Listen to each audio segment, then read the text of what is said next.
Stays crunchy. Stays crunchy. Milk. Now, like a week from now, when Dan ain't here, and that's assuming I make a show, y'all remember it's because of the NFL draft, which him and his buddies go. Y'all going to the house, or y'all going to go eat somewhere?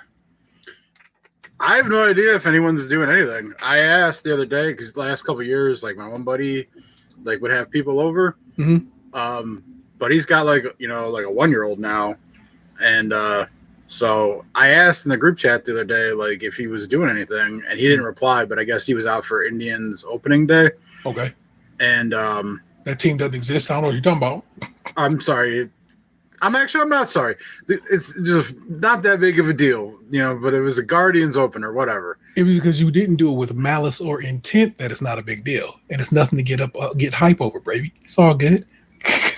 You were one of the people who just refused to call them the guards.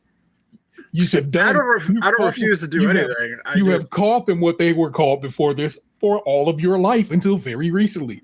You'll make that mistake from time to time. It's okay. Mm-hmm. I have seen some logos for that people have made, like on the artist formerly known as Twitter, and some of them are pretty good. Like I wouldn't mind them changing the logos just away from that stupid ass C. I like a block C, but it's okay if you don't. It's just basic. It's just a letter. There's no there's no frills to it. It's just like a scripted C. It is. I mean, like Wahoo at least like has like something about him. Racism. That's what it was. If you're wondering what it was racism. But like he had it.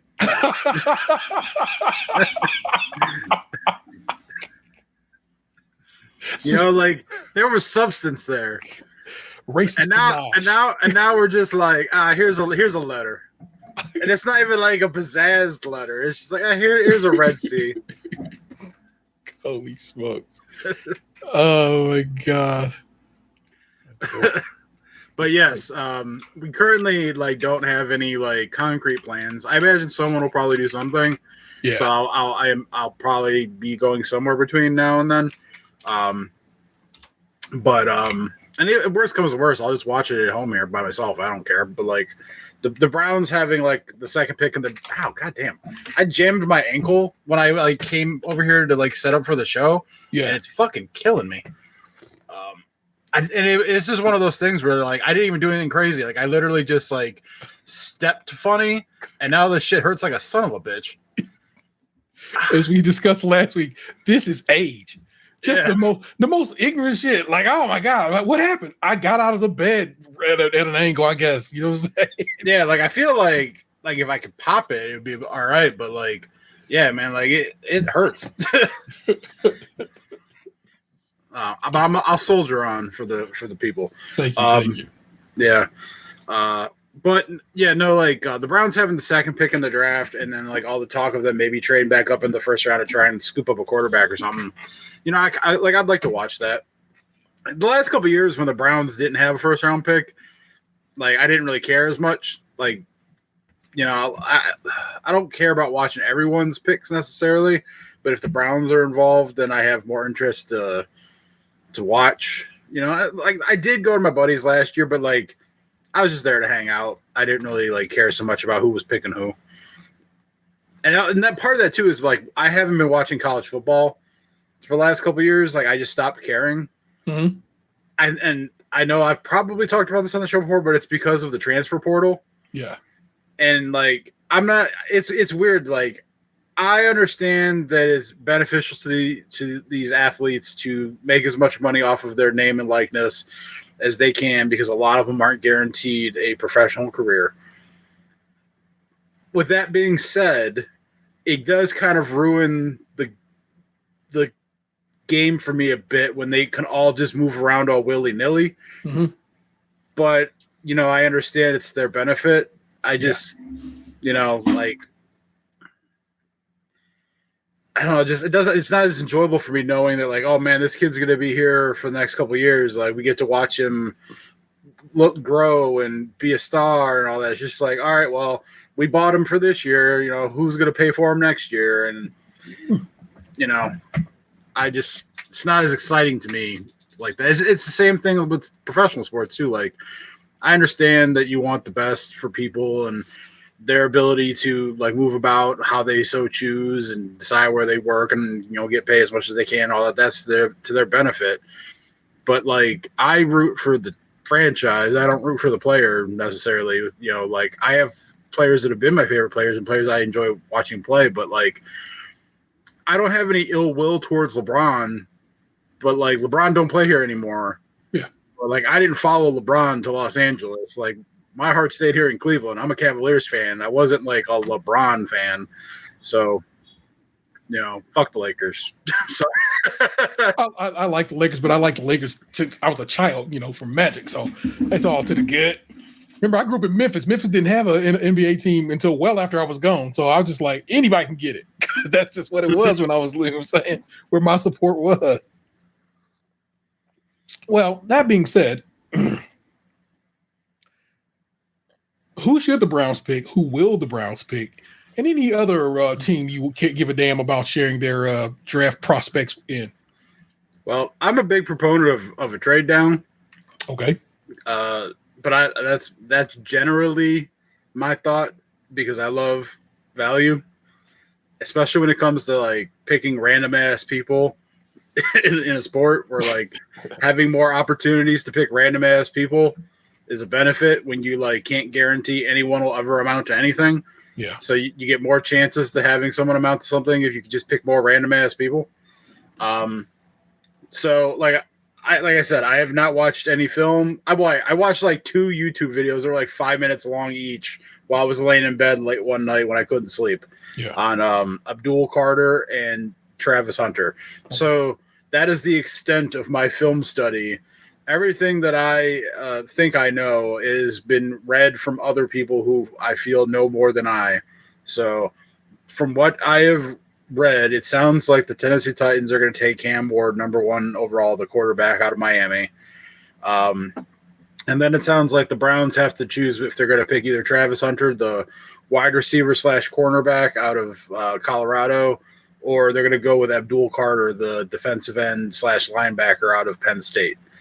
The Browns definitely need offensive players more so than I think they need defensive players. Yeah. I don't think they should take Travis Hunter to play him at cornerback. We don't really have a need per se for that, and I think a wide receiver is probably more valuable to at that high of a. If I'm picking 2, I want like a impact receiver. I don't necessarily want a cornerback. Yeah. That being said, Abdul Carter is probably the best player in the draft, non-quarterback. Even if you include the quarterbacks, he's probably the best player in the draft. And pairing him with Myles Garrett would be fucking incredible.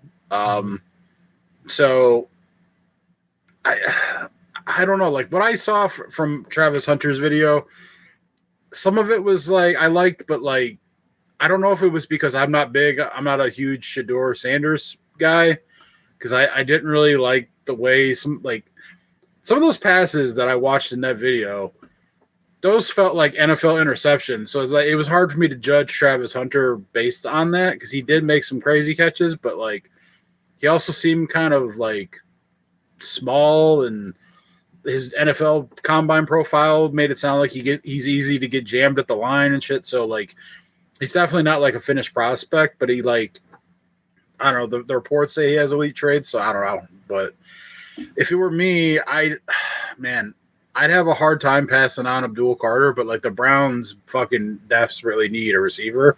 But also, you start to think about it, you're like, well, who the fuck's gonna throw him the ball? So like, I guess like getting the receiver in place isn't a bad idea, and you just hope that like that helps the guy, because it sounds like they're gonna try and take over a quarterback like with their second round pick, like trade up in the late first or something. Okay. There's the names that come with that are Shedeur if he falls, which is apparently a possibility.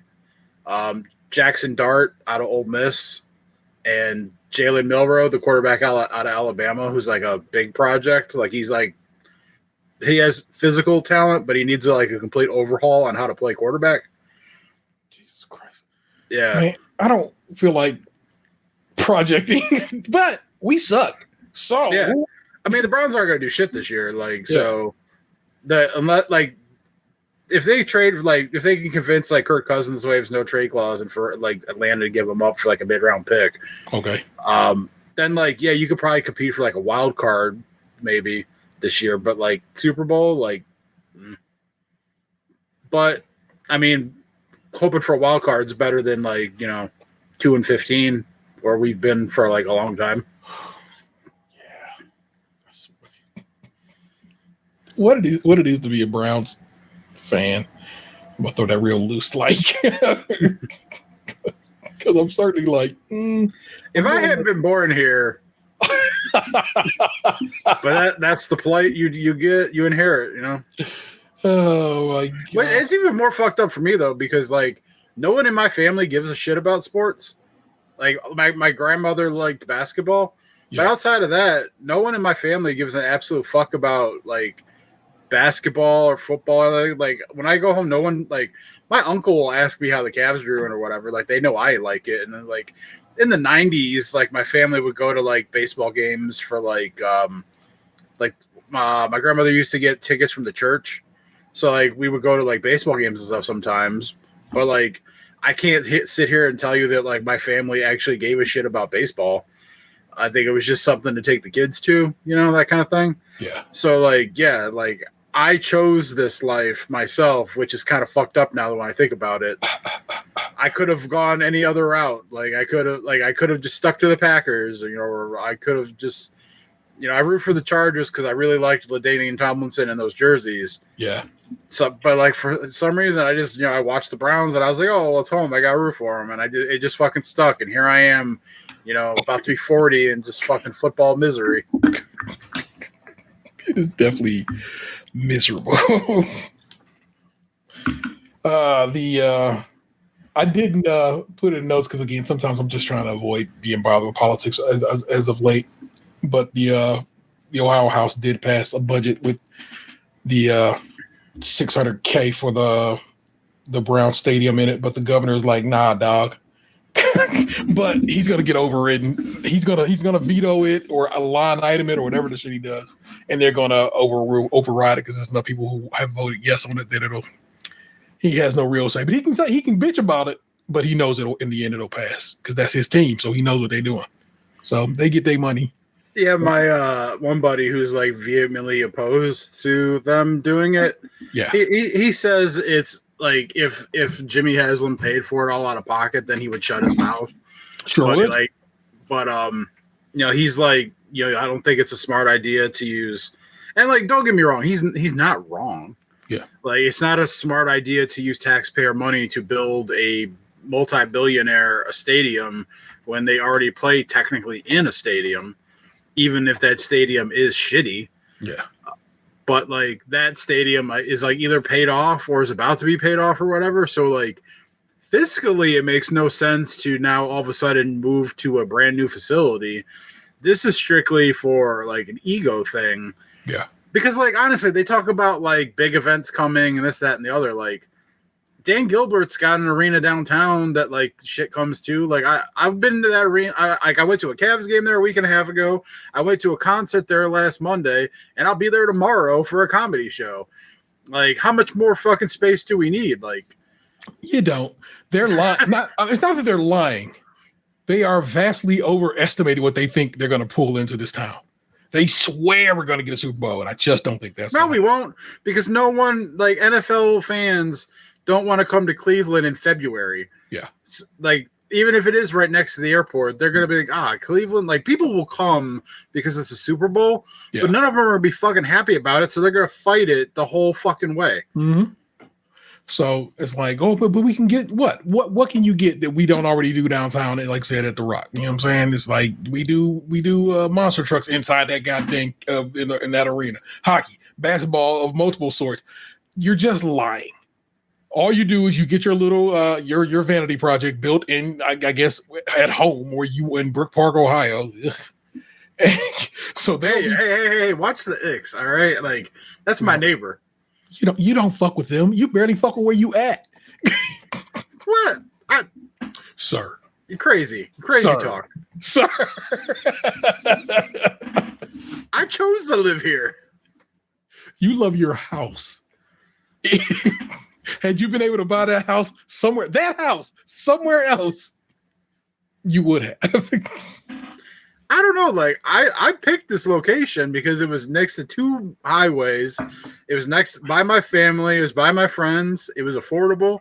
There was a lot of perks to living over here. Fair enough. And now my house is worth like almost 2.5 times what I paid for it.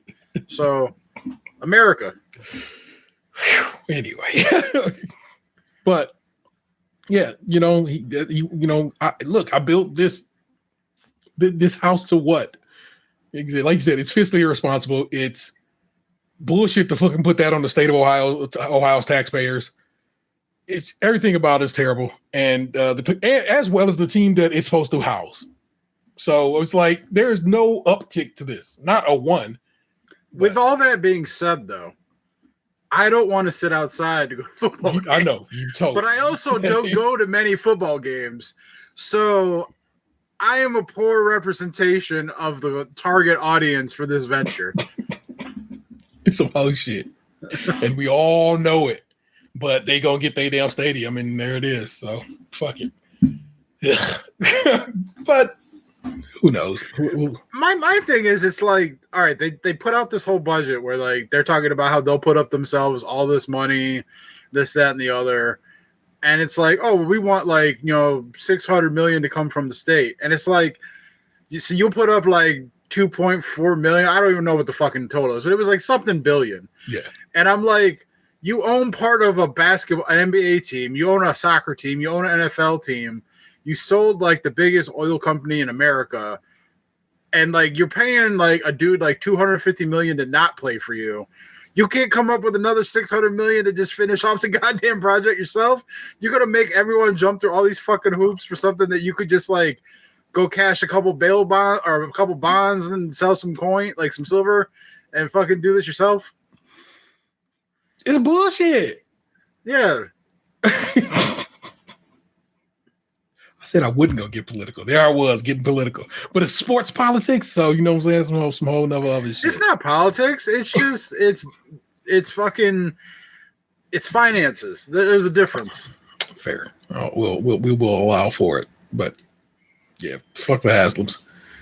DA and Jimmy can piss off. That video does look real good though. I'm kind of like wondering, like if they go through with the whole thing. And they've like built up like condos and like I think the condo thing is kind of stupid if I'm being honest, because it seems unnecessary to have a condo right there. Like, you're next to the airport. There's no park there. There's no lake there. Like, you're really all you're doing is trying to take Crocker Park and move it next to the airport, and then put a football stadium next to it.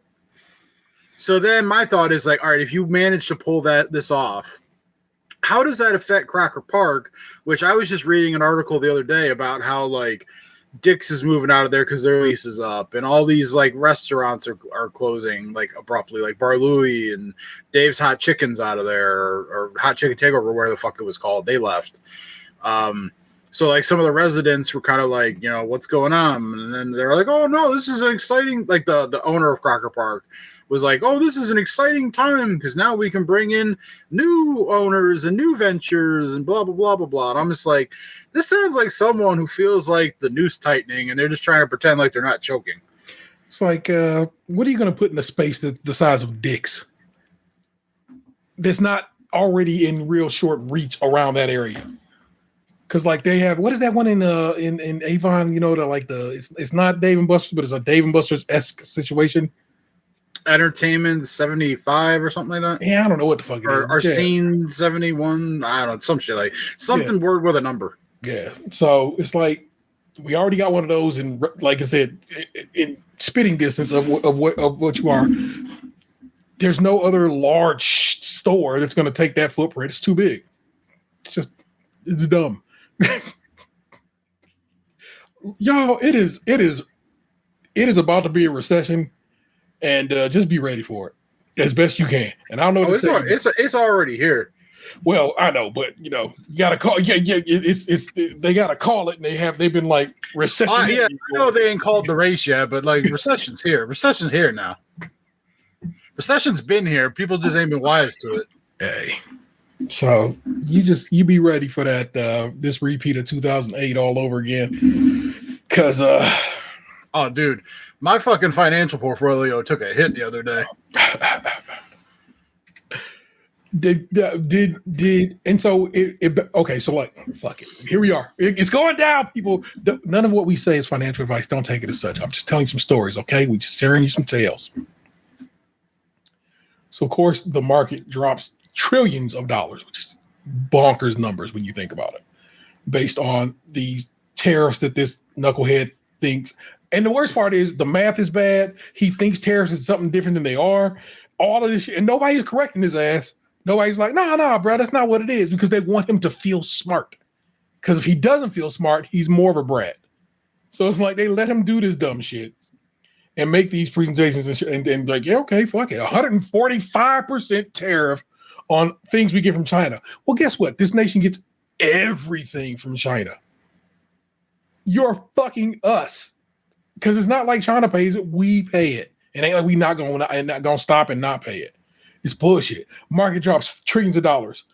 Just on the rumor that maybe he was going to do a 90-day cut, the market swung up for a hot second. And he was like, okay. He's like, nah, bro, nobody said that. So then, of course, yesterday when he actually does say, okay, fine, 90-day reprieve, the market goes back up. But then they was like, oh, China said they not doing what? Oh, shit. Market back down 3.5% today, 3.5 points today. Well, the S&P 500 at least. It's whole shit.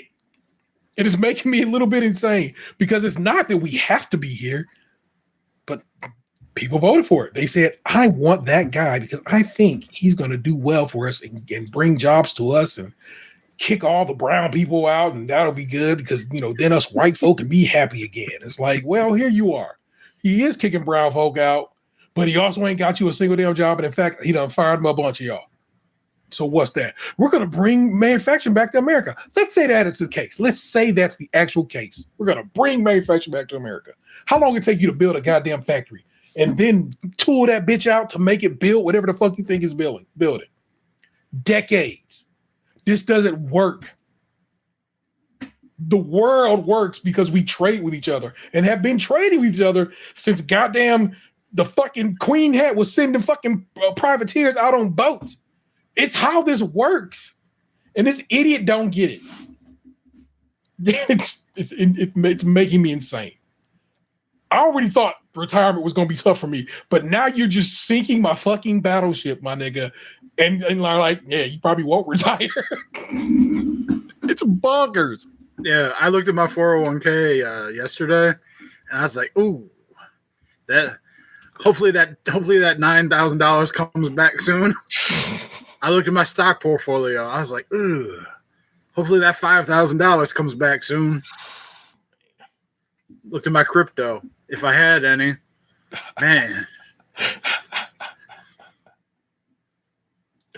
It's stupefying. And people seem to be recognizing it a little bit, but then there's so many other people who are like, no, man, he's playing checkers, he's playing chess, not checkers. Boy, he is not even playing Go Fish. Stop it. It's a bunch of people, it's a bunch of idiots who, like I said, they know what it is. They like, man, this man, they know what it is. He'll pass the bullshit they want passed if they just kiss his ass. These businesses are like, man, he will fucking just get rid of regulation that we think is fucking up our bread. The people who are like, anti-abortion are like, he'll make it so that the country no one can have an abortion. People who are just racist are like, he's kicking out the brown people and look at him using our words about Jewish people and Islam and Muslims and so forth. And they know he'll toe their line if they kiss his ass. And so they're just doing that. Not that they have any faith in him, not that they believe in him. They just like, if we do what he wants, he'll do what we want, and we all win. I'm sorry. Go on. I took that meme of the tea thing that we talked about earlier. Yeah. And I screenshot it and cropped it down, and I put it in my Discord with my buddy who I was just talking about the stadium thing. Yeah. He replied to it. The Brook Park Dome is just like the Tea Party, paying shit against our will. Tis what it is, people. Okay. I'm going to wrap you guys. We didn't really talk about the draft. Go Browns. May you be successful in your measures. And we'll get to a show here in a little bit. There, I talk politics. I said I wasn't going to do it, and I did it anyway. Okay. You want to see a dead body? Instrumentals from my mama's Christmas party. Troubles on my mind. I still smell crime. My little brother crying. Smokers repeatedly buying my Sega Genesis. Either that or my auntie was stealing it. Hit the pipe and start feeling it. Ooh, weed cut me some slack. Weed never did that. This was different. Geez, Louise, please help me relax. Quantum physics could never show you the world I was in when I was 10. Back when 9 ounces had got you 10. And 9 times out of 10, niggas don't pay attention. And when it's tension in the air, 9s come with extensions. My daddy turned a quarter piece to a 4.5. Took a L, started selling soap fiends, selling fiends bubble bath. Broke his nails, misusing his pinky to treat his nose. Shirt buttoned open, taco meat laying on his gold. I said, Daddy, one day I'ma get you right with 36 zips. 1,000 grams of cocaine, then your name will be rich. Now you can rock it up or sell it soft as leather interior. Drop some ice cubes in it. Debo on perimeter. He said, son, how come you think you'll be my connect? I said, Pops, your ass is washed up with all due respect. He said, well, nigga, then show me how it all makes sense. Go figure, motherfucker, every verse is a brick. Your son dope, nigga. Now reap what you sowed, nigga. I was born in 87. My granddaddy was a legend. Now that same shit y'all was smoking is my profession. Let's get it. Welcome to it. It's episode 570, and we ain't holding your refund, okay? I'm your host, Entertainer 713, joined by the other host, the eBay for himself, Lunchbox 2099. In the podcast. That was Nostalgia, to Pusha T song, but that was a Kendrick Lamar's verse on it. You should listen to Nostalgia. Okay, go through that song one time, and then go listen to the Dissect podcast episode breaking down Nostalgia, and have your life changed by how crazy that song is on all kinds of levels. Are you saying it as nostalgia, or No. is it like no-nostalgia? No, it's nose as in cocaine nostalgia. I'm not mispronouncing. That's just the name of the song, Nostalgia. And man, it's a good song. And then you hear about, like I said, like when you hear Cole Cushner and everybody break that song down to like just its constituent components, you're like, that's crazy. How did they come up with a song like that? And it just makes you just impressed by writers who can write.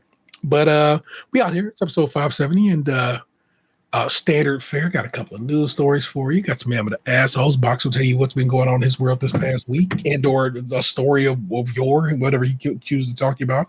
Do I got anything popping today? I got to throw a couch out tonight. That'll be fun, which means I had to run over to the my city's refuge situation, because they like, look, throwing out something big, it's got to be in a bag, and then they sell you the bag for $3. So I had to go slide over there, go cop that bag right quick today. But that's about all that's going on with me. Not a lot, people. So, you know what? I did have some stuff going out. So when I get to tea time, I'll tell you a little story. It'll be lovely. You'll enjoy. But right now, let's do a little news. Got two stories. This one, I don't know. I just was like, what's going on here? So I was like, I pulled the stories like, well, fuck it. I'll just read on the show. Check your BMV record. New Ohio law now in effect eliminates some debt-related suspensions. The deadline to lift suspensions is May 9th. This is from WEWSCO, just Channel 5. And Tara Morgan is on the byline. A collective sigh of relief for tens of thousands of drivers in Ohio. Some debt-related license suspensions are now eliminated under a new state law that went into effect today. I'm looking the wrong way. I'm sorry, people. Down the barrel. Here we go.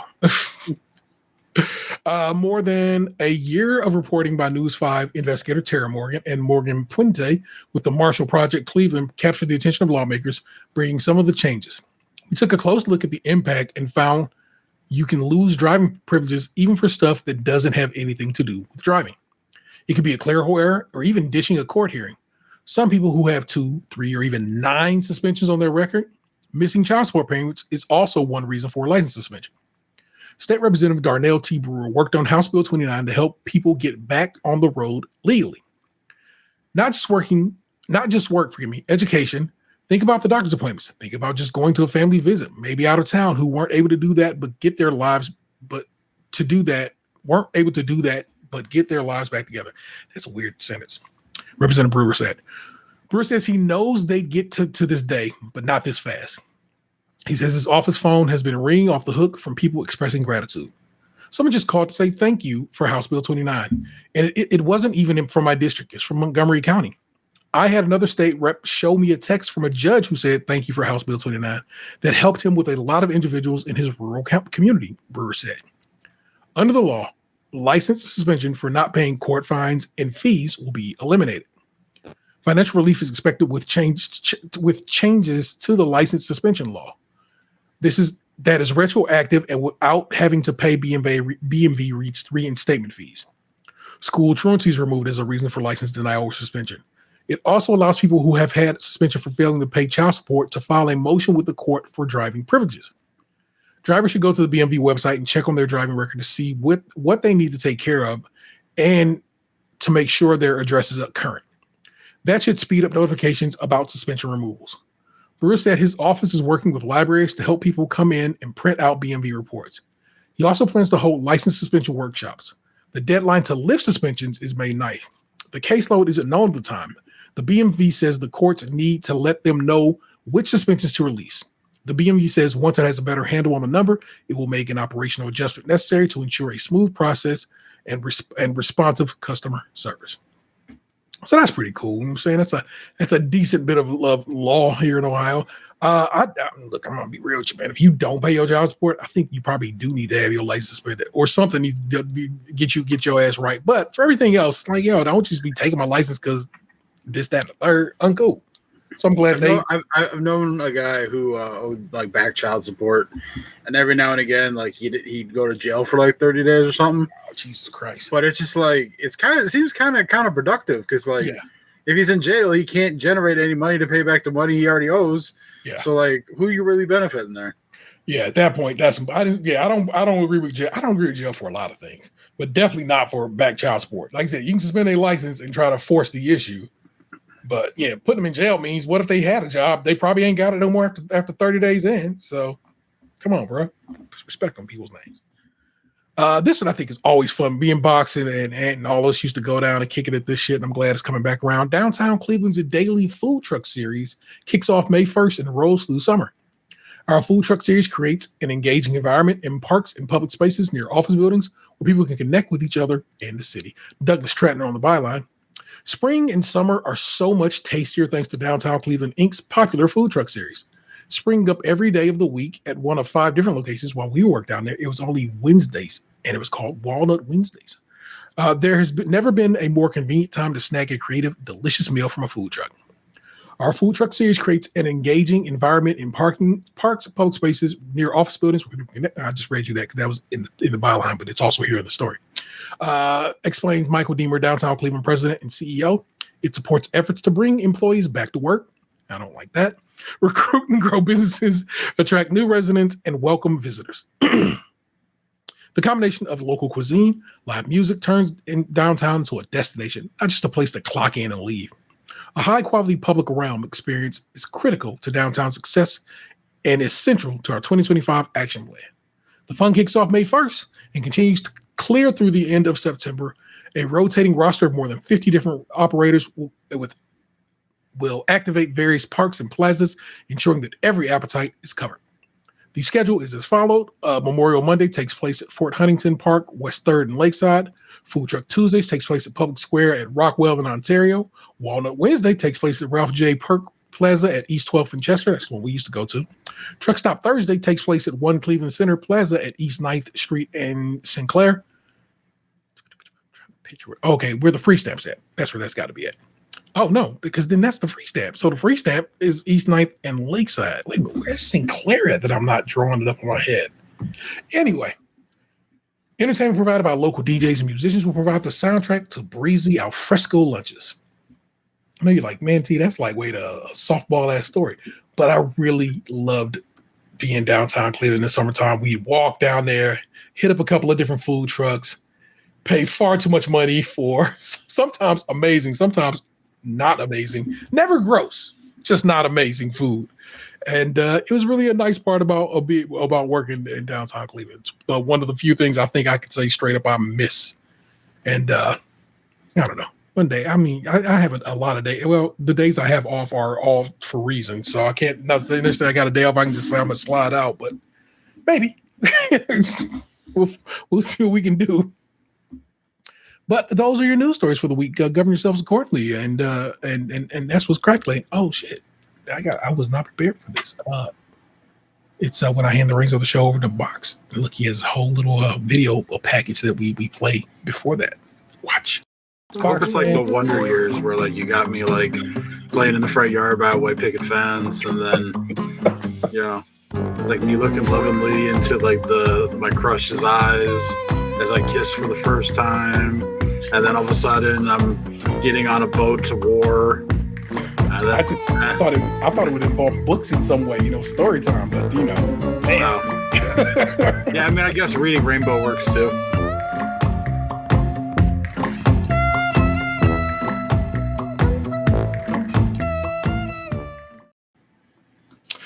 Boxman, what's the good word, bro? What you been up to, or what tale do you care to share?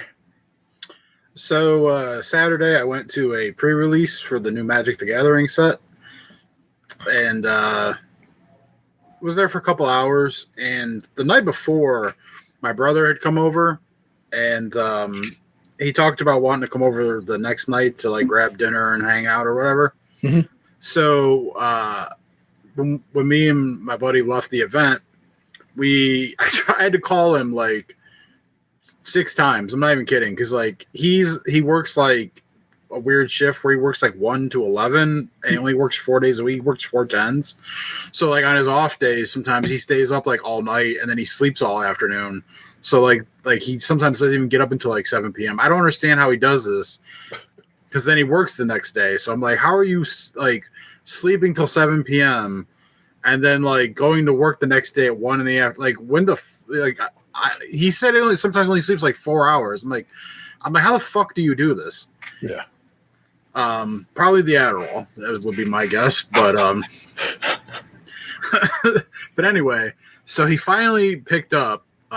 Like I came home, and I think I watched last week's episode of Daredevil. Okay. So I came home, watched Daredevil, and then by the end of Daredevil, he finally picked up the phone and came over.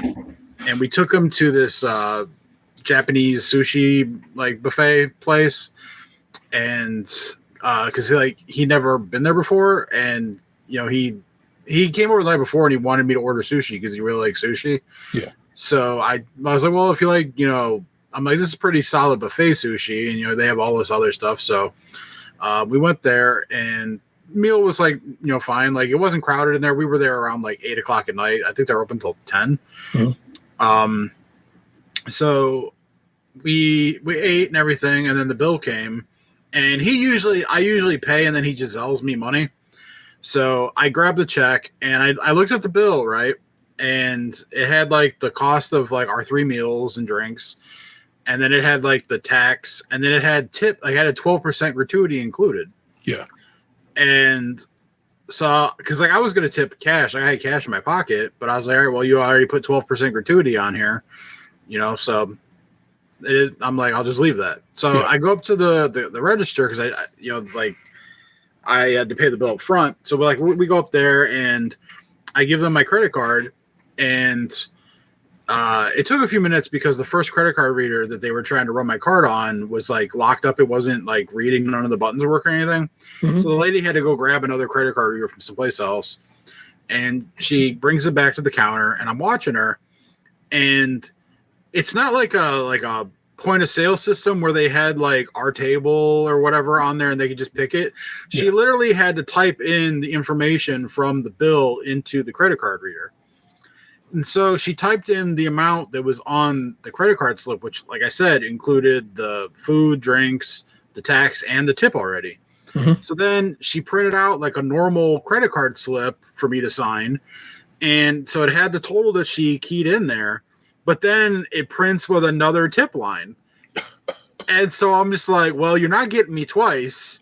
So I did the normal like slash through the tip line, sign the thing, here you go, because like I'm like, I already, the tip's in the amount that you typed in here already. Yeah. I'm not double tipping. And I started thinking, I'm like, I wonder how many people don't bother to look at the fucking bill and they end up tipping like 30% because like if you're like an over, like I normally like in a situation like that, I'll tip like 20%. Yeah. Even if like all you did was bring us each like 2 cups of water and take our plates off the table, I still understand that going out to eat like that is like a luxury thing. And, you know, I don't know how much foot traffic you guys got. As long as you weren't rude or shitty and the table was clean and we had drinks when we needed them, 20% minimum, I'll give it to you. So, like, I understand that I said it was only 12% on the thing, but I get kind of irritated when, like, we were a party of 3. Yeah, there's no way you should get there's no reason that gratuity should have automatically been included in a party of 3. Yeah. So I was like, all right, you wanted 12%, you got 12%. This is all you're getting out of me tonight. Yeah. So, but I wonder how many people that go there don't look at the receipt, get tip into the bill amount, and then just tip on top of, and like so it's like if they have my principles of like I say at 20%.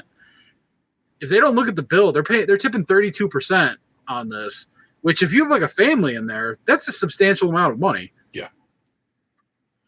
That's lightweight trash. I'm glad you caught it. That's kind of dope. You know what I'm saying? Well, of course you know what I'm saying? You're going to go over. You're not going to just not. Why would you not read your receipt? But there's enough people who probably don't. There are some people who just the bill comes, they throw the credit card thing in there, and then they're like, here you go. Yeah. Like you could, like I always look because there's been times where I've gotten other tables' bills was completely wrong. You know, yeah. And so it's like I want to make sure that I'm paying for what I paid for, or like, you know, yeah, for sure, because it could be less, but it could be more. Like I'd like to see what I'm getting charged for. Nice. But so you know that happened there, but like the funny thing about it too was this is a moment I'm proud of myself for. My brother wanted ice cream. That was part of like why he wanted to come over because he's like, oh, we should go get ice cream from somewhere. I'm like, well, I'm not really trying to eat ice cream, but. You know, you come over. Yeah. So they had like an ice cream station at this place, but like there was no one manning it. Like it used to just be self-serve. Yeah. But I think like during COVID, they shifted to where like if you want ice cream, you got to go over there and have like a station worker give it to you. Mm-hmm. But like it was like I said, it was late at night and it wasn't crowded in there, so there wasn't really anyone over there.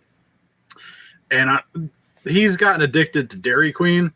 So I was like, fuck, if you guys want, I'll take you to Dairy Queen on the way back home. And he was like, oh, that's all you had to say. He's like, let's go. Say less. Yeah. So, you know, we go to Dairy Queen and my one buddy like hands me his debit card to pay for them. And he's like, you just get whatever you want. And I was like, well, I gave their order to the drive-thru guy. And, you know, we go up and pay and everything. I hand him the debit card back. And then like they hand out the ice cream in the bag. I hand it over and he's like, you didn't get anything? And I'm like, no. I'm like, I exercised self-control for one of the first times in my life, and I did not get any ice cream. I feel like Dairy Queen makes it easy to exercise self-control. Dude, when you have a food addiction and, you know, like, it's hard to pass up, like, a fucking Oreo Blizzard with brownie bits in it. Like, but, like, I'm trying to be better, and, you know, Reese like... with extra Reese, if you're wondering.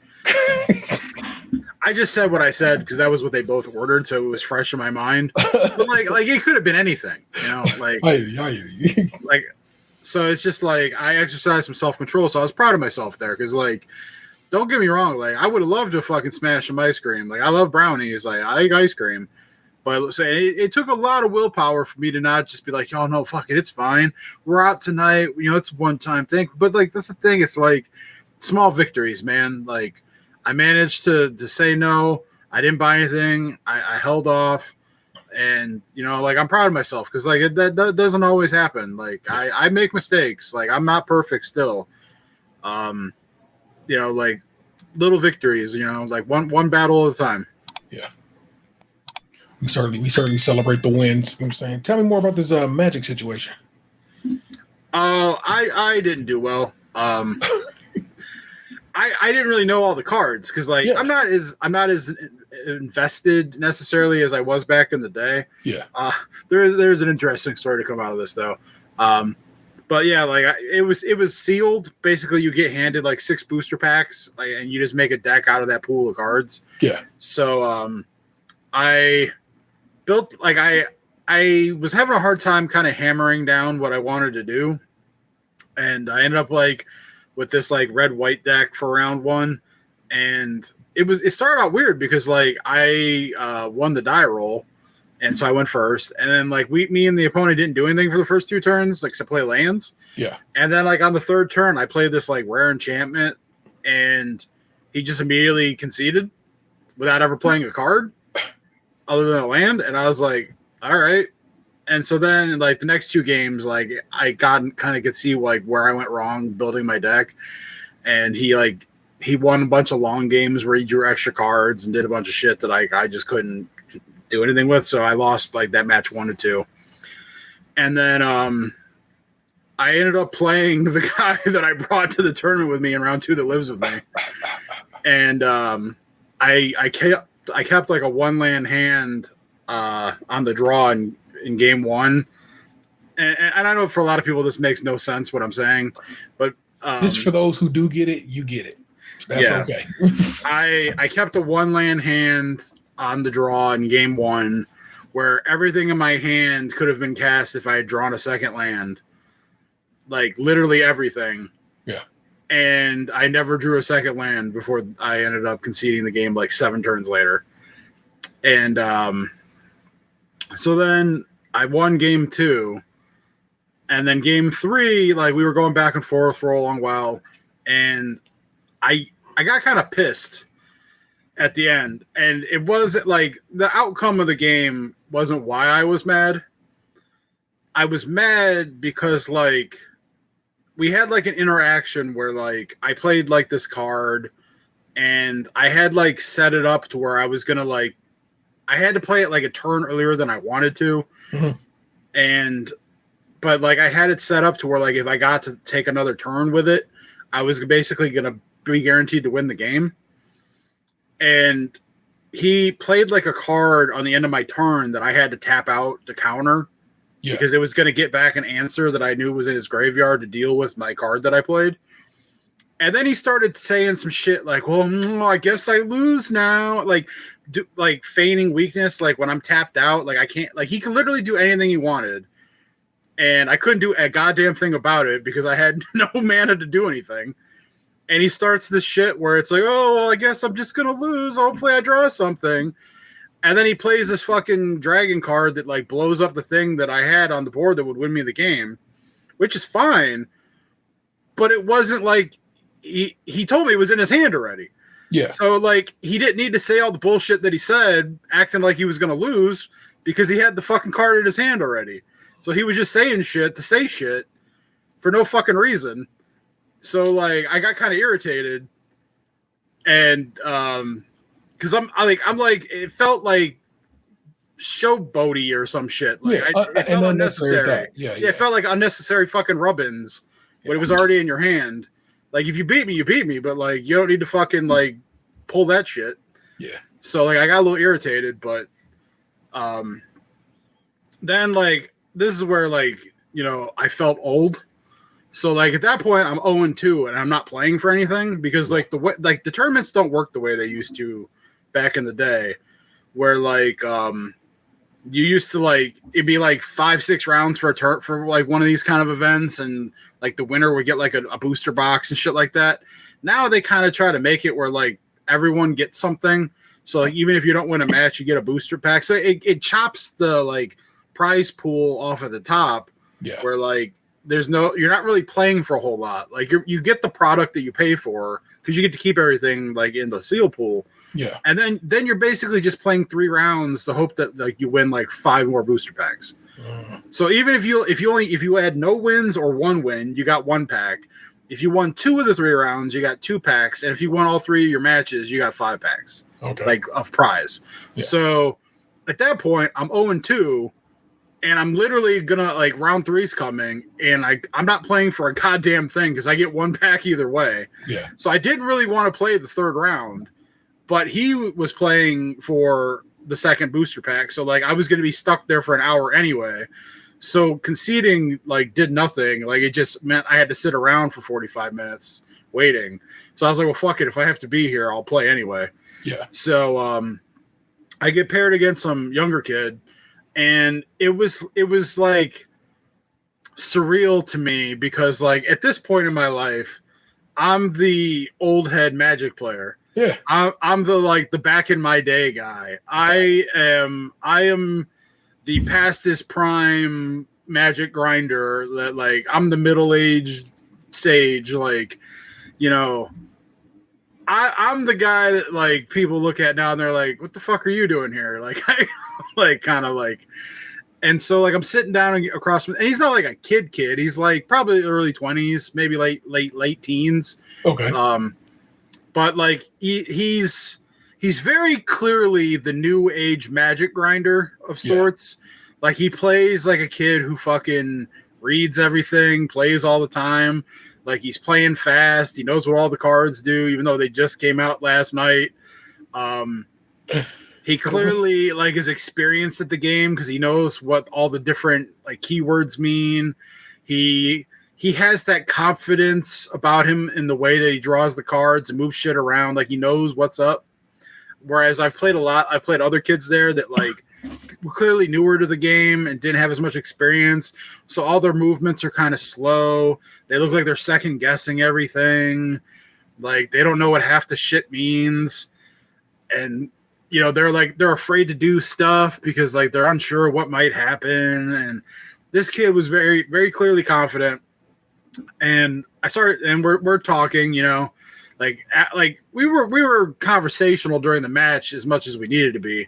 But then, like, after the match, like, we were talking more, and he asked me, like, what I play, and I told him that, like, I really don't play hardly much these days, that, like, I was more so, I quit, like, 10 years ago. Yeah. And, you know, I told him kind of, like, when I quit and, you know, whatever. I didn't get into details about what I used to be as far as, like, accomplishments, because that's what wasn't what he was asking. But he told me that his dad started playing in the same block that I quit in. Yeah. And that he started like the block after. So he's been playing for about 11 years now. And and he was talking about like, you know, how he likes to do like these other formats. And I told him that like I was considering getting into Legacy because then like I don't have to worry so much about like the cards becoming obsolete so often. Like you have your staples that are pretty much like guaranteed to be good forever. Yeah. So it's like you can put money in those and like come back to it 6 months from now, and like you can guess that like they'll still have some value. Whereas like the newer formats, shit changes all the time, and you know stuff goes up, down. Like there's just too much movement. You know, like for someone who's not playing consistently enough, it's too much of an investment to try and do that. So, he told me about like this other place that I used to play at back in the day, and I was like, oh yeah, I used to play there. I know Marcus, and he was telling me how they do like RCQs, which I guess is like the new age version of PTQs kind of stuff, which is how I got on the Pro Tour back in the day. Yeah. And it was interesting to me because he had a play mat. Like most everyone plays on a play mat. Like I carry one with me, but I don't always pull it out. And he had a play mat in front of him, but it was like it was an Attack on Titan play mat for like the cartoon. Yeah. And I don't know that they have like a card game or anything. And the playmat had like signatures all over it. So I was looking at it and I'm like, what the fuck is all like, who signed all this if there's no card game? I'm like, did he get like voice actors to sign it or something? So I asked him, I was like, hey, what are all the signatures on your playmat? And he told me that all the signatures on his playmat were all his friends, and that the one on top there was his girlfriend's. And I couldn't help but laugh because me and my friends did something similar back in the day, where my one buddy had a card from like one of the Urza sets. It was called Massacre. Yeah. And he had all of us sign it. So in one of his binders is a card with all of our signatures on it. So it was like the new age version of the shit that we did 20 years ago sitting in front of me. So it was almost like watching like a younger, more in shape version of myself. So like it was kind of like cool in a way, you know. Fuck yeah, it is. I love your stories, but I love stories like that because that's like very, very kick ass. You're an unk, man. You're MTG unk. Yeah. It's funny because I always wonder if like any of these people that I ever play against, and I don't think any of them, like a couple of the people who are there now know that I played on a pro tour because we talked about it when I started playing up there again last summer. Yeah. But like I don't think any of them knew who I was from back in the day. And so like when I play against people now, most of them have no fucking idea who I am. And not to say like I'm important or anything, but I had success back in the day. Yeah, like, you had a run, man. I did make a pro tour. I did top 64 a couple Grand Prix. I did cash like top, I think it was 32. It might have been top 16. A couple Star City events back in the day. Yeah. Like I had feature matches like on like the Wizards website. I had the one feature match that's still up on YouTube to this day. You know, like I now back then I know some people like locally, well in the like the greater Ohio Pittsburgh area knew who I was because like I remember like the one PTQ after I came back from the Pro Tour, I top 4'd another PTQ. And the following week, we played in another PTQ down in Columbus. And because I top 4'd the PTQ in Canton the week prior, my deck list was all over the internet. Yeah. And so, like, when I played, like, the next week in Columbus, like, my round 2 opponent knew who the fuck I was when I sat down because they saw my deck list online. And, like, I didn't change anything. So they knew every fucking card in my deck. Yeah. And I still won. Nice. But, like, that's kind of dope, though. Oh yeah, I mean, like sometimes it's matchup based, and you know, knowing the cards helps, but like you know, it doesn't guarantee anything. But it was just like that was the first time where I felt like okay, people know who I am to some degree. Yeah, you know, they might not. I wasn't like a household name or anything, but like I played against people who like ran fucking Magic the Gathering for the last few years, like the guy who was head of like the band and restricted list and like development and shit, who just like he just left to go back, like he moved with his wife to like I think Korea. He was from Canton, and I used to play against him at local tournaments all the time. I sat with him, I ate dinner with him in Hawaii, like with one of the pro tours. Yeah, one of my friends from high school just started working at Wizards back in December. Like I think he's like I want to say like head of communication or some shit. I'd have to look up see what job he took, but he was running a podcast with one of his buddies, and now he started working at Wizards of the Coast again. I've known other people who like worked at Wizards for a long time in like development.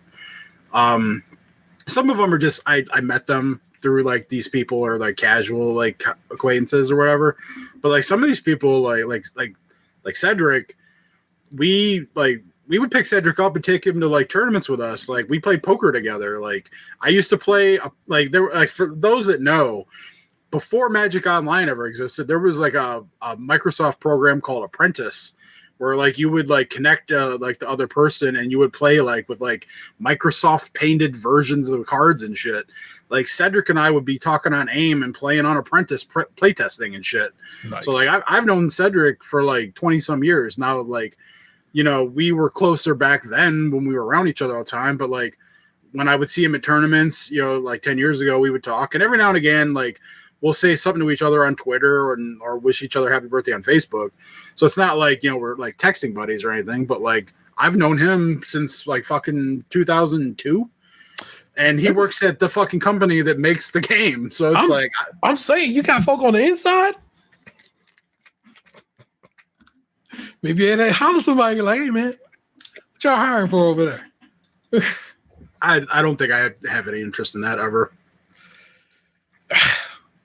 You know better than I. So if you don't fuck with it, I can't say nothing about it. But still, I like playing, but I don't think I have any interest in game design. And I'm Yeah. like, I don't feel like I'm a promotional type, and like I don't have any cachet to be like all of a sudden like a commentator. Like those roles are reserved for people who either been commentating forever or are former pros that like now commentate. You know. Fair. You hear they're making a movie? I did see that last night. One of my friends sent me that. I saw that and I wrote back. It was in a group chat, and I was like, "Man, I hope Garrick's cock is huge." I was just fucking around. Like Garrick is like, how do I put it? He's like a giant mammoth wildebeest kind of. Like he's like he controls like the creatures of the forest kind of dude. So he's like a George of the Jungle looking motherfucker, but he's gigantic. Chuckle looking motherfucker. Yo, George of the Jungle looking motherfucker.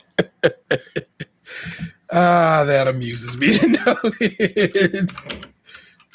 That's your alt title.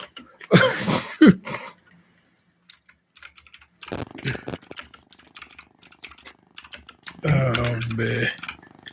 Well, there you go, people. Like I said, don't you love a story about box? It's a delight. I'm always interested in them because they're fun. Plus, that's the homie, so that's what's up. A spot tea. So if you recall, I told you like my kid had a court last week, and I thought I'd share with you the adventures of court, and also me and Vanessa went on a double date, and that was kind of interesting too. So.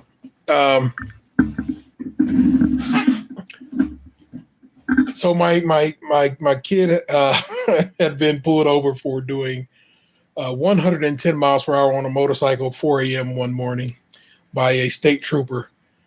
Luckily out there is whatever. This occurred in the confines of the city of Cleveland, which means this goes to a Cleveland municipal court for adjudication.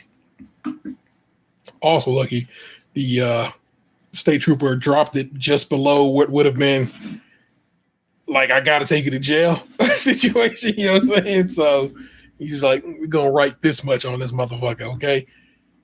And because my kid is smart and also hangs with a bunch of, people who drive and bikes and cars and the like, one of his buddies was like, oh, I got a guy.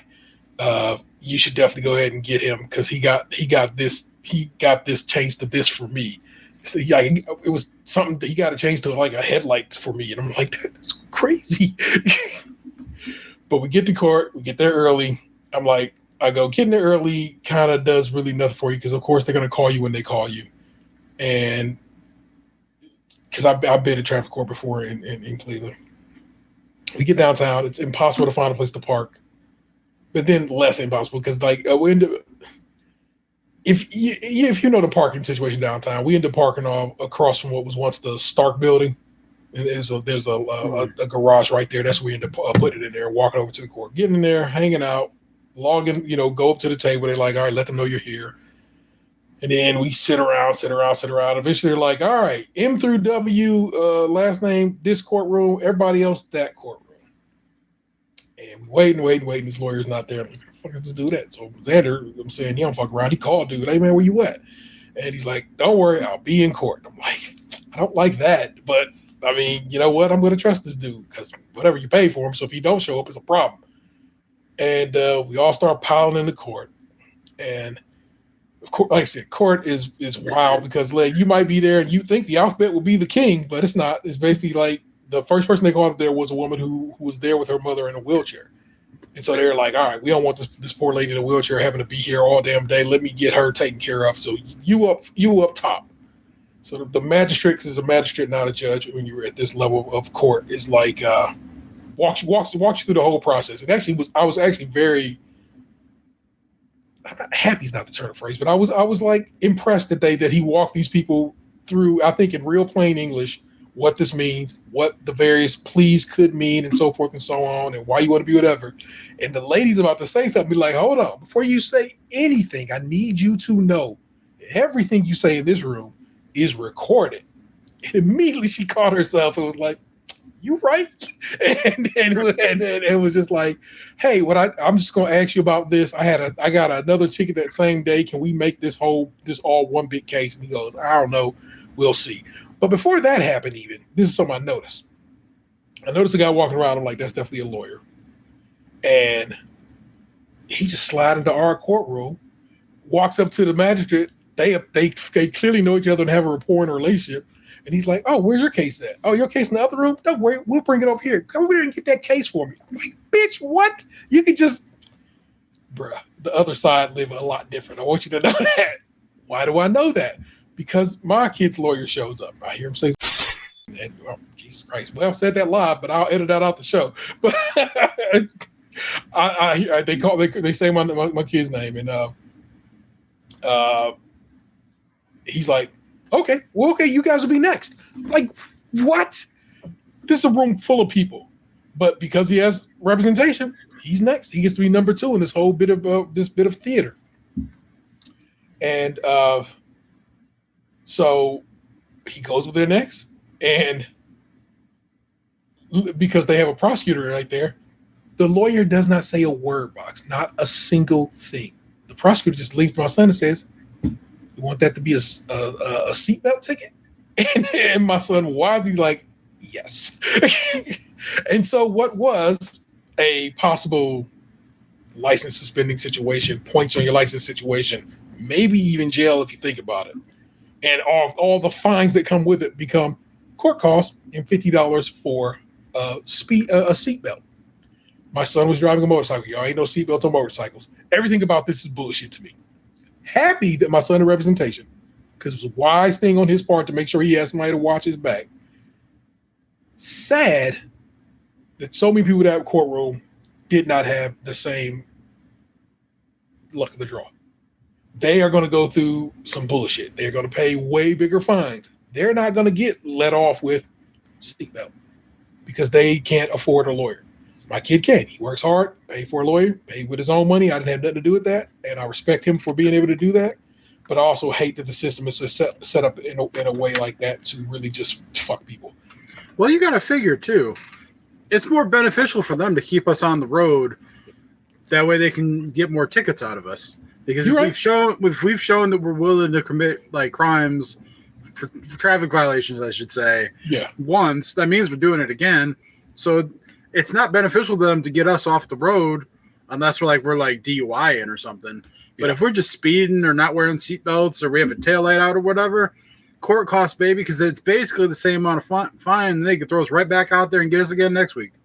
So, biggest day on the dais for the judges sitting, it says court costs start at $141.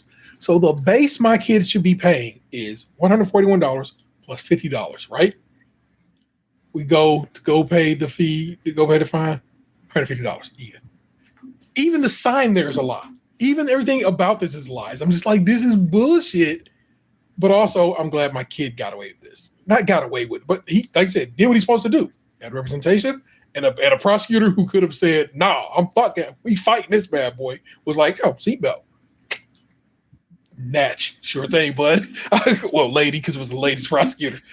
And so I was like, yeah, I'm both proud and happy for my kid for not having to go through court about an hour when it's all said and done. Which what, like I said, for a lot of other people there, they was going to be there all day. You know what I'm saying? And have to go through process and try to get bread and so forth. Try to get their bread up if they don't have money. And it's like, I hate that. I hate looking at the rest of that room and knowing they weren't going to have a lawyer that knew the magistrate. They weren't going to have a lawyer who just had to stand there. Didn't do, not like I said, I'm here to the lawyer and to the magistrate and the bailiff, and was like, okay, you're next. But that was it. That's what that man did that day. He showed up, was just present, and that was enough to sway the law to my kid's side. And that's, I don't know. It's both. Yeah, that's my boy, but also it's very disappointing to me because, like I said, I know other people in that room will not have that, did not have that experience that day. And that fucking sucks to me. But that was crazy. That same night, Vanessa's friend Kate was like, "Hey man, let's go out." She has she has a boyfriend. If you listen to my podcast that came out last year, or maybe the year before, now that I think on it, wow. My buddy Jeff had passed away. Well, this is Jeff's widow, and she's out here, dating, and she has a boyfriend now, and I don't dislike him. It's just by the tone of your voice, it sounds like you do. No, because I don't have any feelings toward him. I miss Jeff, and it's weird seeing Kate with somebody that's not him. But we went and hung out and double dated. Went over to get some Thai food because I was really like, Vanessa was like, "Where are we going for this dang double date?" And I'm like, "We can go to this place that just opened up around the corner over here." But then I go look into it and I'll tell you about it when we're off mic. And I'm like, they whole setup was like dumb, and I'll tell you why after. And I was like, "Oh, but you know what I could go for? Some motherfucking curry." Your boy loves some Thai curry, y'all. And it's a restaurant around the way over here that does a nice bit of curry. So we went over to Brown Sugar and had curry and hung out and had some good wings, solid wings, not great, but real crisp. Rangoons that I was not appreciative of. Good design. They look real pretty, but far too sweet. I don't want a sweet Rangoon, you feel me? And again, I had the green curry, a little spicy. I'm saying there's a nice heat to it. I'm saying some white rice, lovely. And just kicked it and just talked the talk. I told them the same story I just told you about my kid getting away with murder, but not really, but still, and so forth. And so, yeah, double dating like a grown up, wild. I gotta tell you, that shit is crazy. But it was nice and just hanging out and chatting and being adults. And they came and hung out over here for a little bit and told us about because Kate recently went on a trip on a cruise that hung out in Mexico, and she went to a part of Mexico that I've actually been to before. And so we got share tales of that, and that was lovely. You know what I'm saying? So Chichen Itza is a pyramid in the Yucatan, I believe, kind of down by there by Jesus Christ, what is the name of the city you go to Mexico to kick it at down there? Cannot remember to save my life, y'all. I'm old, so forgive me. But nowadays it is fully barriered off, and you cannot go hang out on and in the pyramid. But back in my day, and that was, I want you to know, in the year 2000 is when I went. In the year 2000, I literally climbed up those stairs of that pyramid, and they had a guide rope on there because the stairs are super. The step is super small, if you will. This is for little feet people that don't exist anymore. And like I said, I've been on the top of that very pyramid that people are no longer allowed to touch or set foot on, which I think is so neat that once upon a time I was able to have that experience. Cancun is the area that I went and visited from. We kicked it in Cancun, and we had an excursion that took us to Chichen Itza, which is like a couple hours away when it's all said and done. And so, like I said, we got to sit and share tales of our experiences in that region of the world, which, like I said, lovely, man. Like I said, I had a real good time. Again, her boyfriend is fine. He's just a good guy, got kids of his own, and so forth and so on. A divorced guy, and so I get it. I understand it. I just like I said, I'm not gung ho about him, and I probably would never be. And there's no knock against him. Me and Jeff talked video games every time we hung out and talk just bullshit and crack wise and so forth and so on. And that's just not the kind of guy this guy is. And so it's never going to be our relationship or whatever situation, but still, that is what it is, and that's how it gets down sometimes. Well, that's just a little tea time. That's what's been going on in my realm and world. And like I said, lovely. It's a vibe, and life ain't so bad. So that's what's up. But each week we slide on down to the mean streets of Reddit, and then we delve deeper into the subreddit.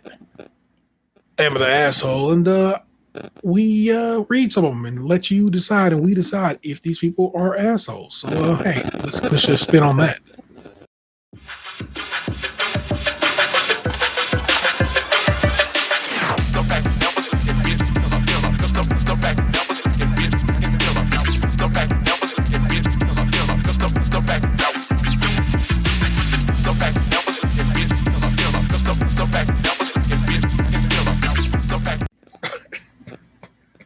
Fuck, this is me a dumb meme, y'all.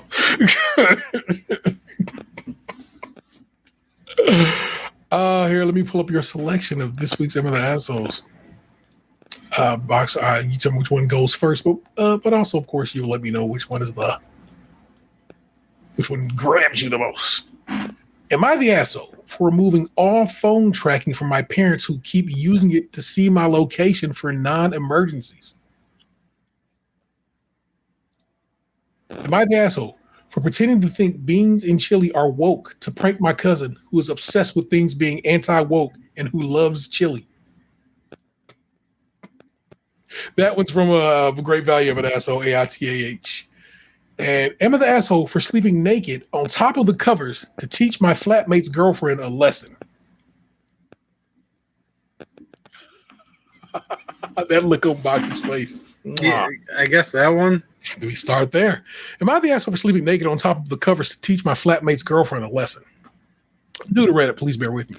So I, 21 guy, live with my childhood best friend, 22, also a guy, and have done so for 2 years now. Up until last week, things were perfect between us. However, he recently got a new girlfriend, 23, lady, and she honestly seems absolutely great, except for one thing. She seemingly has complete aversion to knocking. She and I have quite a lot in common, and I actually like spending time with her. However, it bugs the hell out of me when she just barges into my room without knocking first. Now, she never walked in on me doing anything untoward. I'm usually just chilling on my bed or studying at my desk. However, on at least 7 separate occasions now, she's done it first in the morning to ask if I want coffee. Why sleep naked? Every time prior to the last one, I've been under the covers and she hasn't seen anything. I always point out that she could have, and she just giggled and says, but I didn't. Oh my God. When she stayed over last week, in order to make my point, I intentionally slept on top of the covers. Sure enough, she barges in at 7 a.m., begins to ask if I want coffee, and sees my you-know-what. She immediately backed out the room and didn't speak to me for the rest of the day. My mate later pulled me aside and said I was bang out of order, accuses me of deliberately exposing myself, and pointed out how I threatened to do it before. I literally said, okay, but what if I had no covers on and you saw everything before? They're now framing this to others that I'm some kind of sick creep who intentionally got naked and lay in wait of her because that's how I get my rocks off. And I'm kind of seeing how it came off that way. Some other asshole for doing this? I don't think so, because there obviously it was premeditated, so you are a little bit of an asshole, but you weren't in the wrong to be naked in your own area. So technically no, but it was premeditated, asshole. Yeah.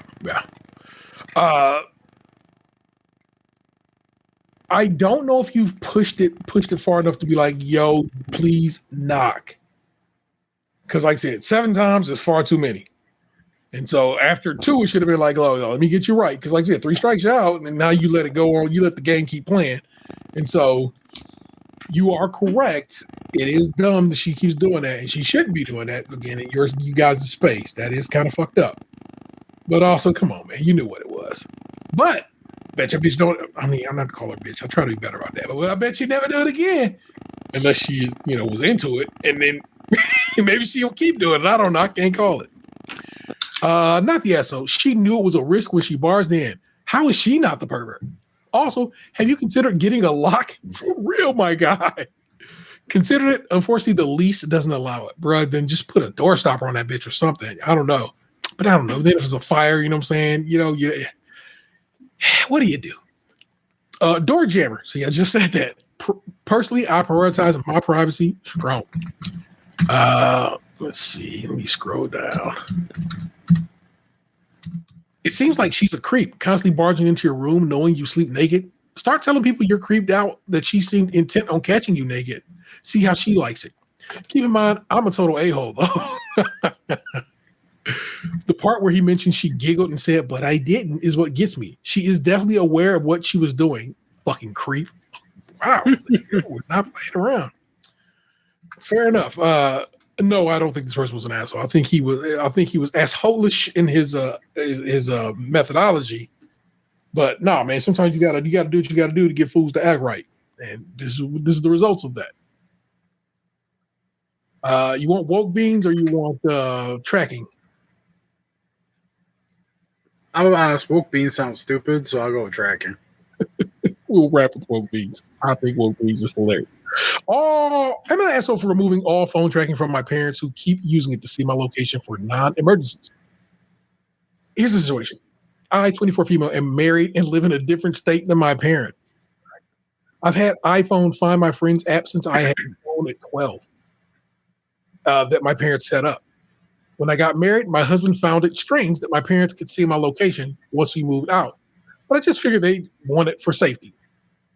Come 2 years later, my brother, 21, who still lives with my parents, gives me the heads up that my parents were judging my actions based on my location. I figured it would be a good time to remove the app anyways, and thus delete their ability to see my location. This blew up into a whole situation where my parents are now saying that it was providing them comfort and safety to know where I was, and it was just a mishap and a bad day for them. Additionally, my dad decided to retaliate and remove my access from all streaming services he paid for, and he threatened to remove my brother from the Wi-Fi for tattling as well. I'm the asshole for removing them from seeing my location.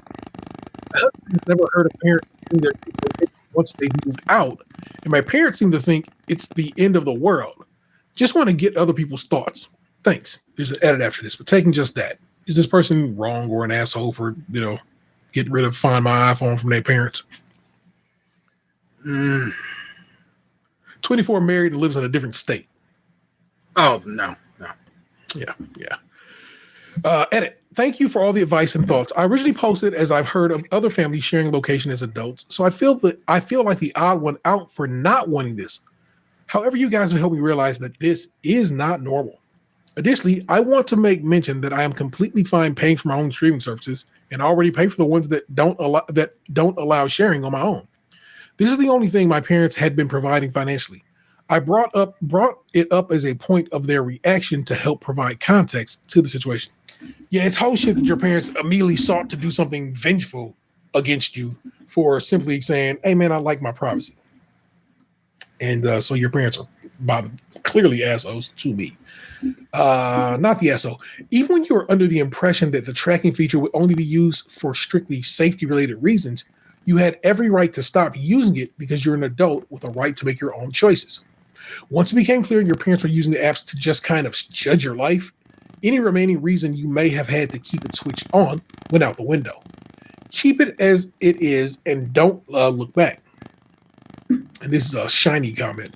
OP should spend a day taking the phone for her taking the phone for a day her parents will remember. Just enough time to have a pin, at least 4 strip clubs, gun stores, weed dispensaries, specialty clinics that make them freak out based on their beliefs. Jesus Christ. Oh, Reddit. Don't ever stop. All right, Box don't think this is going to be funny. I thought it was hilarious. Am I the asshole? Nick Cannon hilarious? Nick Cannon is hilarious.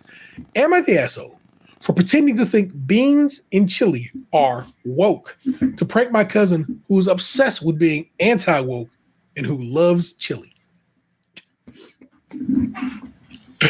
My cousin is known for making chili, and he's good at it. Makes his own chili flakes from his own secret combination of various dried chilies. It has a very nice kick. It's like the perfect amount of spice. It's hot, but not too hot. He also always adds kidney beans, not canned beans either.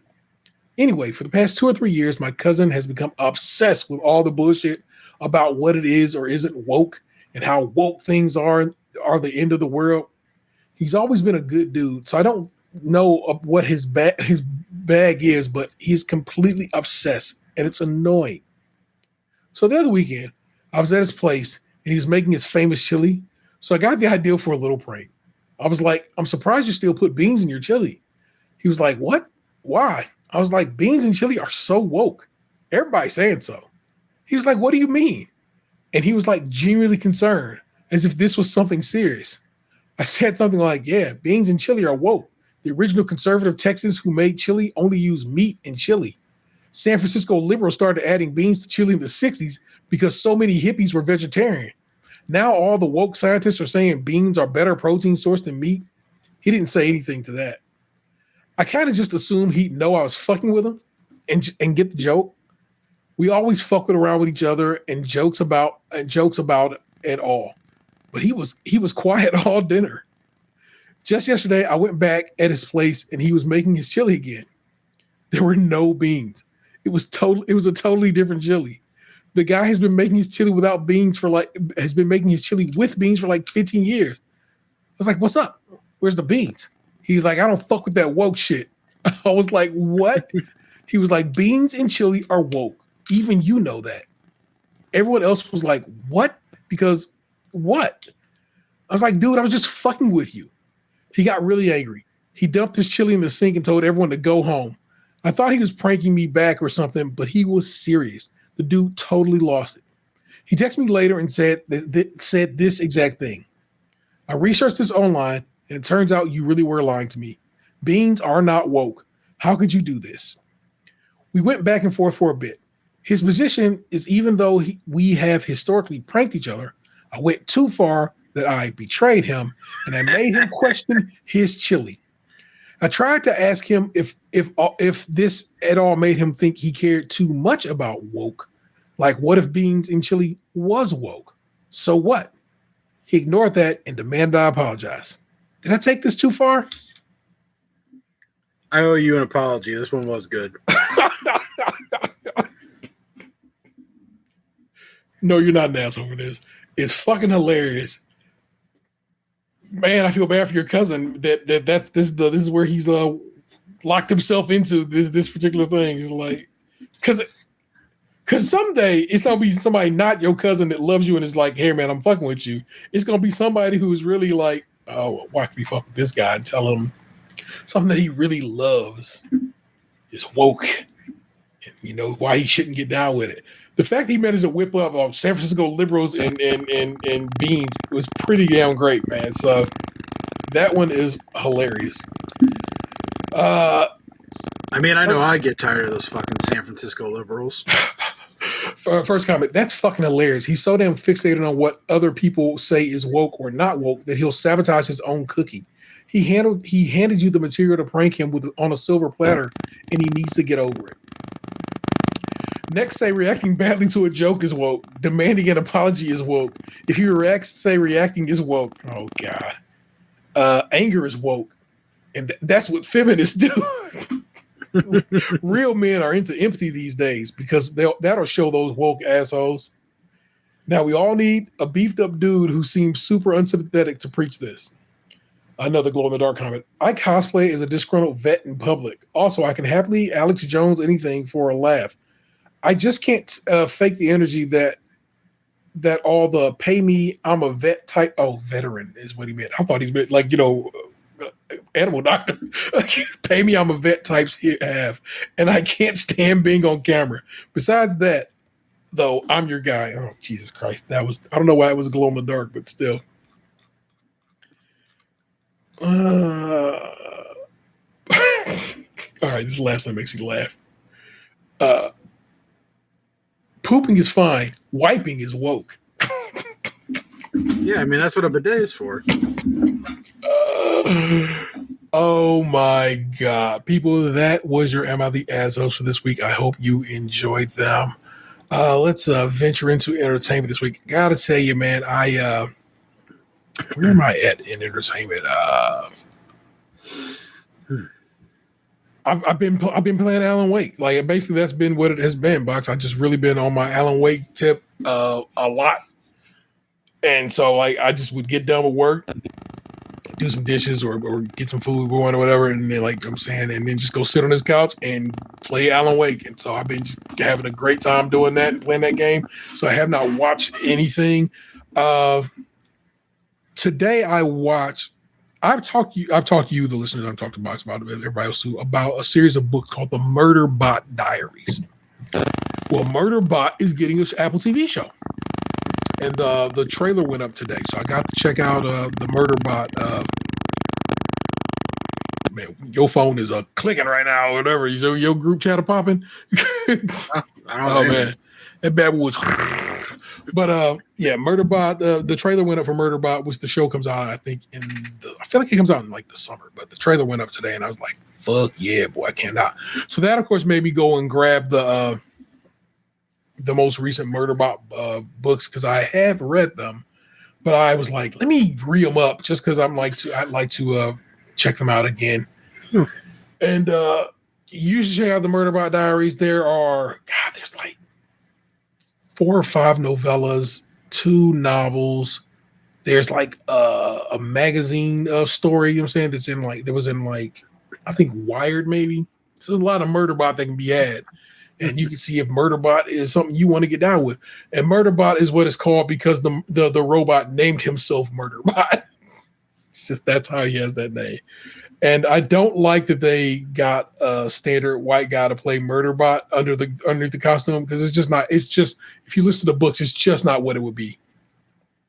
In fact, I'd probably tell you it'd probably be somebody more Indian, Southeast Asian looking underneath that whole situation is what it probably should be. But what are you going to do? You get an actor who you think is going to make it be famous and fit the bill. But if you read the books, you'd be like, their Murderbot ain't the same. But I'm excited for it. I love those books, and it's a lot of ways they can take it. And I am excited to see what they do with that. So that's about the only thing. Like I said, I pulled the book down today, and I got started. Here, I'll pull up my Libby here. Sorry, that's taking longer to load than you think it would. Okay, I'm going to close Libby and reopen Libby. Sheesh. Fugitive Telemetry is the one I'm on right now. Martha Wells is the author of those books, and like I said, they're super great. I think you would fuck with Murderbot if you are into sci-fi and hard sci-fi because it takes place well into the future, but it has lots of things that explain, how stuff works in that future. So that's about it right there. Yeah, no, I hadn't listened to anything out of normal. I have not, like I said, I have not watched anything really. I just been on this Alan Wake shit, and I like it. Boxy, about you, man. I got your list from last week. I'm gonna rattle off and tell you if they all still count. Resident Alien. New episodes of that aren't out, so I already, So you caught that. All right. Reacher. Finished it last week. Okay. Yellow Jackets. I am current. I think there's like 1 episode left for the season that will air tomorrow. You said earlier that you caught up with Daredevil. Yeah, I watched this week's Daredevil today right before the show. Very good. I watched like 3 more episodes of Invincible. It was the next one on the list. Yeah, so I think I have 3 episodes left. I today watched all 7 episodes of Suits LA. While I was working. The 7th episode, you don't even have to watch the show if you were a fan of John Amos. John Amos must have it was in like the first episode. Yeah. And he must have died while they were filming the rest of the season. Yeah. Because the 7th episode was basically just a tribute episode to him. Okay. Like post-mortem. So if you like John Amos, I recommend watching Suits LA's episode 7. You don't have to watch the rest of the show. The rest of the show doesn't fucking matter. I doubt the show will last longer than 1 season, but who knows? Maybe, But yeah, John Amos fans, watch this episode 7. I feel like I watched something else too, but I don't remember what it was. Was Long Bright River a movie or a show? It was like a miniseries. Okay, so that was done. Yeah, I watched that whole thing. Found Irrational. I think they're both on like their season ends or whatever. Because I think Found had a new episode last week that I did watch. Okay. But I think Irrational's done for the season. Okay. I saw today that Poker Face is coming back on May 8th, I believe it was. Okay. So I texted my dad. He was very pleased to hear that. Cool. You know what I did watch, and I watched it just yesterday. Once again, TikTok served me up a scene from House. So I ended up watching House season 8, episode 14, Love is Blind, which starred a young Michael B. Jordan as a blind man who was suffering seizures and acid visions, acid trips and stuff like that there and so forth. It's a wild ass episode. House found out his mom had gotten married and to the man he thought might be his father because they both have a tattoo on their penis. So I've watched 2 episodes of House, mind you, both of them because of TikTok has sent me to them. And so this is just wild. And then the one, you remember the one Asian actress who was in all like the Seth Rogen flicks? It's like a goofy Asian lady, a little short, kind of. I'm saying if you saw her, you'd be like, I know her off the rip. She was in all the various, like, she was in Knocked Up and what you call it and so forth and so on. You know her. You'd be like, oh yeah, she was the one who just hung out with all those guys. She plays a doctor in I guess in that season of House. And because Michael G. Jordan's character had been doing acid. That is how you consume acid, right? Dropping acid? I don't know. They had went to his house to see if they found anything. And talk about this lady? Yes. I have no idea who the hell she is. Oh, well, like you said, but you know her, but like not that you know her name, but you would like, oh shit, it's that lady from, you'd be like, it's the lady from Knocked Up. Because that's exactly what I was like. Apparently her name is Charlene Yee. Yeah, well, Miss Charlene Yee played, like I said, what got me the scene on TikTok was her being like, he's got to be doing some illegal drugs. And they're like, why do you say that? Because I'm tripping balls right now, or whatever she said. So that was hilarious. She was tripping because, of course, he had acid at his house. Anyway, I would tell you now. On Twitter, Yee accused Marilyn Manson of sexual harassment on the set of House. That's on her Wikipedia. Huh. I didn't know Marilyn Manson was in an episode of House. Do we know which episode? Well, she was in 21 episodes. So I guess if you just type, let's see, Marilyn Manson House. I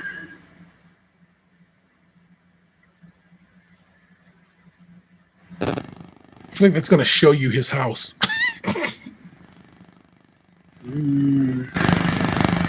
House episode. I'm guessing it's season 3.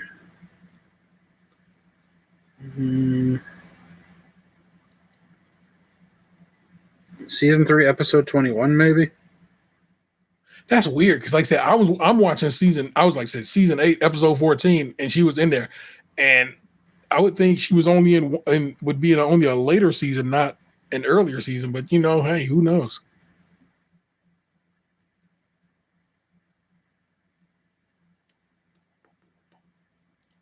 Either way, I got down with a little episode of House, y'all, and that's because TikTok told me. So it was also a couple of movies that I was like, "Ooh, I want to see these movies."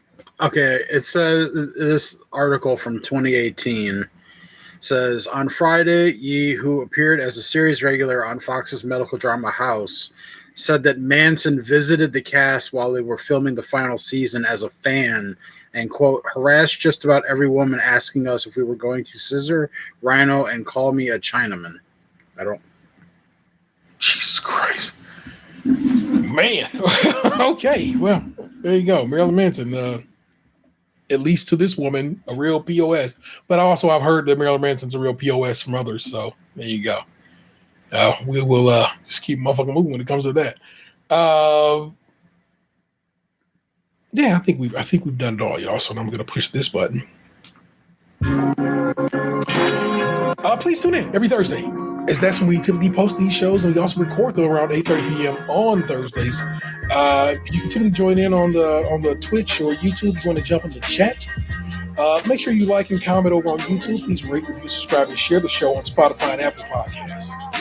If you want to support the show financially and got a few bucks to sway, consider joining us over on Patreon, where members at the $5 tier get extra content each month and early access to new shows.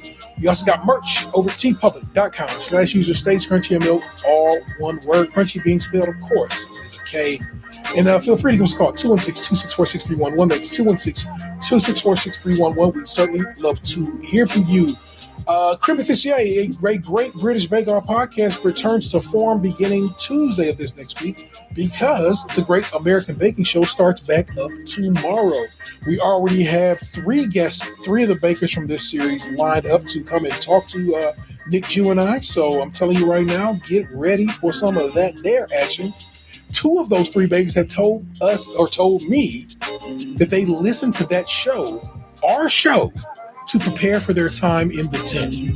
Bro, we outside. I'm very excited to let you know that. I'm happy to be back doing KP. It's one of my favorite things we do. And I love that it's a part of our little network of shows here. Hey, feel free to give us a call. 216-264-6311. That's 216-264-6311. We'd certainly love to hear from you. I think I already said that, but ain't nothing wrong with that. Our missing man is the 216's own Tatum. That right there is Lunchbox 2099. I am the internet's Taylor 713. I'm asking you, don't make me push you into traffic. We'll do this again next time. Peace. What happened to your ass? It used to be beautiful.